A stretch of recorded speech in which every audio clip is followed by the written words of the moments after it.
Des patients qui viennent me voir et qui me disent mais de toute façon, moi mon psychiatre je vais le voir une fois par mois, il me parle 10 minutes, il me fait mon ordonnance et puis je rentre chez moi. Oui, dans une époque où tout le monde est interchangeable, eh bien la psychanalyse dit au contraire à chaque être humain qui s'y engage, vous n'êtes pas interchangeable.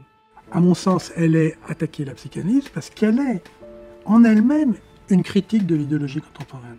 Le scandale de la psychanalyse, c'est pas la sexualité infantile, ça tout le monde le savait depuis bien longtemps. Hein. Alors c'est sûr que c'est pas très consensuel. Hein. Mais par contre, dire qu'il faut faire taire les psychanalystes, qu'il faut la ranger en dehors de l'université ou autre, c'est dangereux.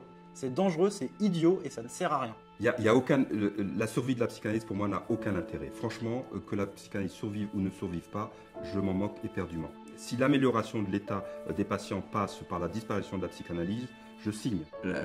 La psychanalyse ne produit pas des miracles. Est-ce que la psychanalyse rivalise dans l'efficacité thérapeutique avec d'autres pratiques thérapeutiques? Et ma réponse est certainement pas. Contempler ou s'installer dans le champ de la vérité, ça va avoir des effets positifs. Ça sert à rien, c'est pas scientifique. On va plus vite avec des médicaments, avec des techniques, avec des ersatz. Puisqu'en général, on dit que la science, c'est de l'objectif. Là, ce serait une science du subjectif. La pratique analytique a autant d'efficacité clinique que les thérapies cognitivo-comportementales.